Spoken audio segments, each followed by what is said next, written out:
At the same time, the happiest and the most painful campaign. Why? Um, I have never liked politics at all. Alam niyo yun? 44 years na po ako dito. 12 pa lang kumakanta na ako. Mayor po ang tatay ko for most of my life until he got sick and he passed away. And then I said I would never marry a politician, but God gave me Kiko. I prayed.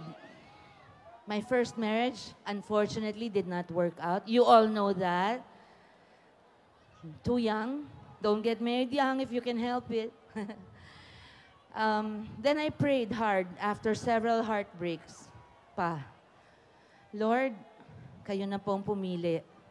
Pag ako pumipili, lagi ako nadadapa. Umiiyak ako ng balde-balde. Di ko alam bakit. Ano bang kulang? Nakalimutan ko pong sabihin, Lord, kamukha sana ni Keanu Reeves o ni Brad Pitt. Nakalimutan ko ring sabihin, Lord, sana huubod ng yaman para hindi na ako magtrabaho. Ang hiningi ko po, Lord, yung pure na pure ang puso, ba't napakatinong tao, dumating naman siya. 26 years, actually 28 years after that prayer, kasi more than 2 years kong boyfriend bago ko naging asawa, we're still together. This has been, like I said earlier, the happiest but also the most painful campaign period I have ever been involved in. Happy because I know, now that I'm older, I'd like to think a little wiser. Most of all, now that I am a mother. I'm happy because now there's no doubt at all in my heart that I picked the right candidate for president. And then, without knowing, we had no clue. Yung walang ambisyon na asawa kong magfa-file sana for re-election as senator. Yun ang piniling ka, isa-isang pinili ni Ma'am Leni Robredo na tawagan to answer this call of duty to be her vice president because she finally decided for all our good to run for president. I know my husband's heart very well. Sabi ko nga sa mga kampanya namin, kung mahal ninyo si Ma'am Leni at iba ang gusto nyong piliing vice-presidente, bakit natin pahihirapan pa si Ma'am Leni? Ito na nga ang pinili niya. Ito na nga ang partner niya. Ito na nga ang kapareho niyang may takot sa Diyos. Matino at magandang values, matinong asawa, mabuting ama. Bakit pahihirapan pa natin ang presidente? Nakita na natin pag hindi magkasundo ang presidente at ang vice-presidente. In this present administration, hindi gagawin ni Ma'am Leni yun sa kung sino man ang manalong vice. Pero ito ang pinili niya. Mas mabilis uusad ang ating bansa pag ang team na Leni Kiko ang binoto ninyo. I said it's also painful. Why? I never liked politics because I grew up in politics. It took my dad and mom away from me so much. And I made so many friends growing up.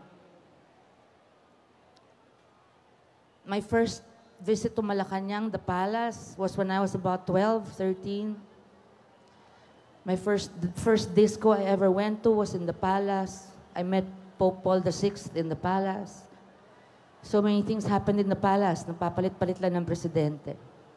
I never expected that my husband would be handpicked by our president, Ma'am Leni.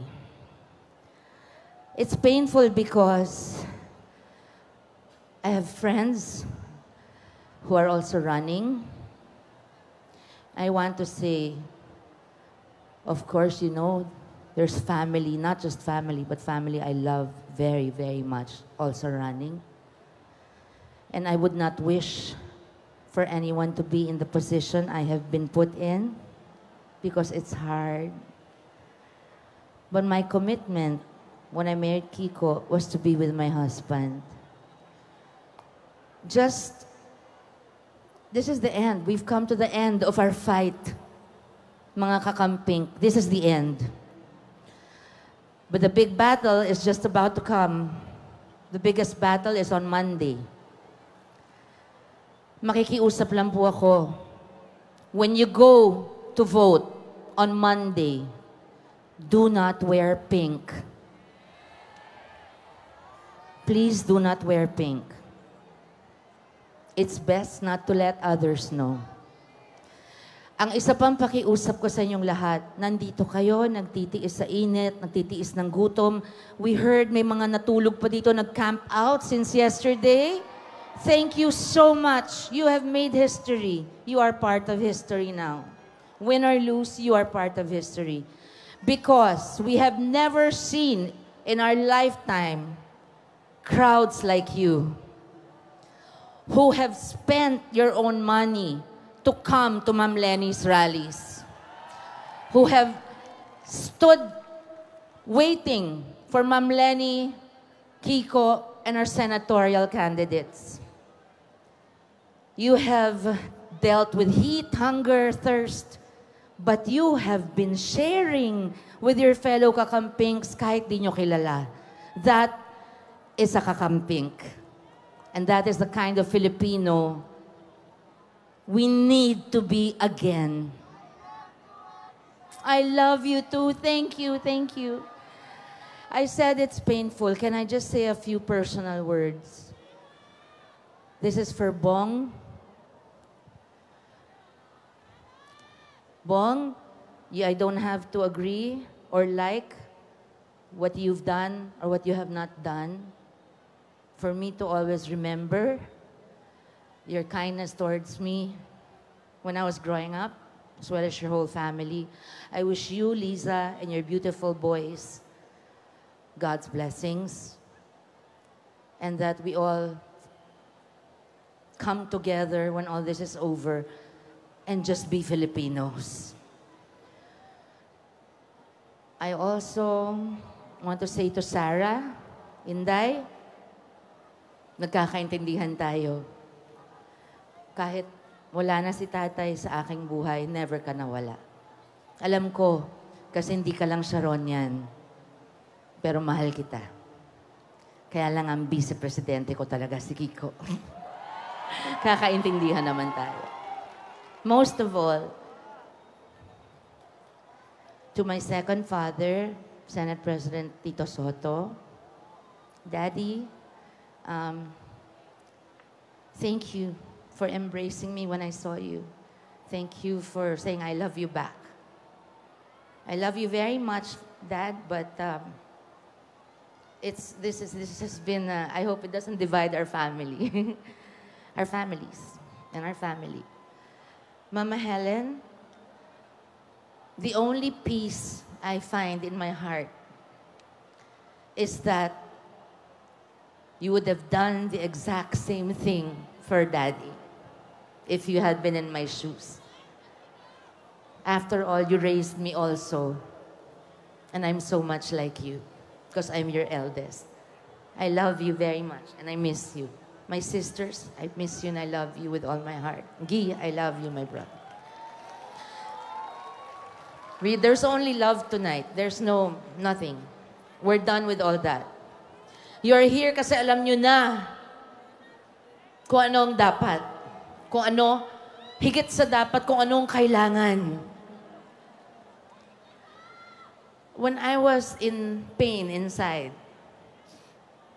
someone made me listen to the Song of Ruth. And to Kiko, I will say, wherever you go, I shall go. Wherever you live, there so shall I live. Your people will be my people, and your God will always be my God too. That comforted me a lot. This is truly the biggest fight of this generation. You are voting, you are here, I know, not just because of Ma'am Leni, not just because of Kiko, not just for our senators. You are here for your country.